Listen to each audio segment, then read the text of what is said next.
नमस्ते दोस्तों, welcome back to corporate खिचड़ी। आज हम बात करेंगे बिजनेस की दुनिया में एक ऐसी अजीब और हैरान कर देने वाली गलती की, जहां एक ब्रांड की सबसे बड़ी कामयाबी ही उसकी मौत का सबब बन गई। एक ऐसा ब्रांड जो इतना बड़ा बन गया कि उसका नाम पूरी कैटेगरी का नाम बन गया। समोसा किसमें तला है? डालडा में। पूरी किसमें बनी है? डालडा में। हम बात कर रहे हैं डालडा की, एक ऐसा आइकॉनिक ब्रांड जिसे हिंदुस्तान यूनिलीवर ने खड़ा किया और जो हर इंडियन किचन का राजा था। बट बॉस, क्या आपको पता है कि जब इंडिया में रिफाइंड ऑयल का जमाना आया तो ये ब्रांड अचानक घुटनों पर कैसे आ गया? तो आज हम तड़का लगाएंगे डालडा की इस स्वादिष्ट और ट्विस्ट से भरी खिचड़ी को। तो स्टोरी शुरू होती है 1930s में। उस जमाने में इंडिया में सिर्फ दो ही चीजें चलती थी, या तो महंगा देसी घी या फिर सस्ता कचरा तेल। यूनिलीवर ने देखा कि यहाँ एक बहुत बड़ा गैप है। उन्होंने लॉन्च किया वनस्पति घी, जो टेस्ट और टेक्सचर में बिल्कुल देसी घी जैसा था, दाम में बहुत ही सस्ता। यूनिलीवर ने इसकी ऐसी एग्रेसिव मार्केटिंग की जिसे आज भी मार्केटिंग टेक्स्ट बुक्स में पढ़ाया जाता है।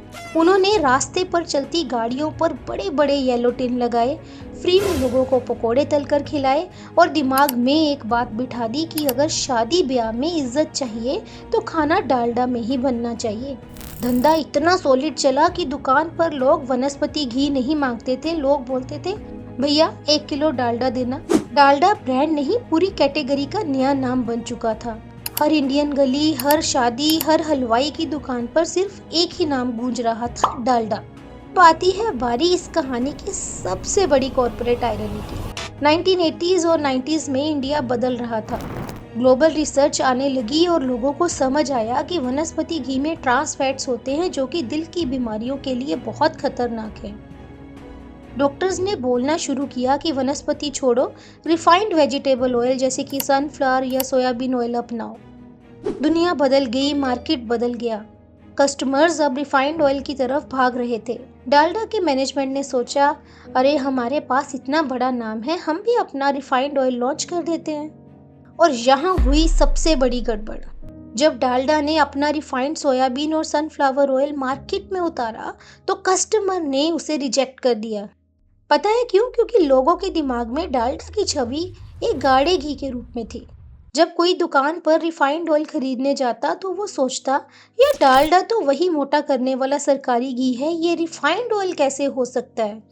फॉर्च्यून और सफोला जैसे नए ब्रांड्स ने खुद को हेल्थ से जोड़ा, जबकि डालडा अपने ही नाम के बोझ तले दब गया। उनका नाम कैटेगरी से भी बड़ा हो चुका था और वही नाम अब उनके गले की फांस बन गया। डालडा ने बहुत कोशिश की अपनी इमेज बदलने की, पर लोगों के दिमाग से डालडा यानी घी का टैग हटाना नामुमकिन था।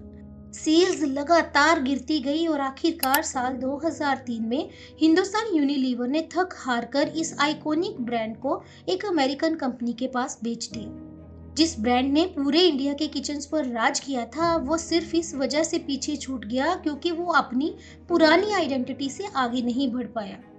तो दोस्तों, इस पूरे केस स्टडी से हमें क्या सीख मिलती है? गलती ये नहीं कि डालडा ने अच्छा प्रोडक्ट नहीं बनाया, गलती यह थी कि उन्होंने अपने ब्रांड को एक फिक्स्ड आइडेंटिटी में कैद कर दिया।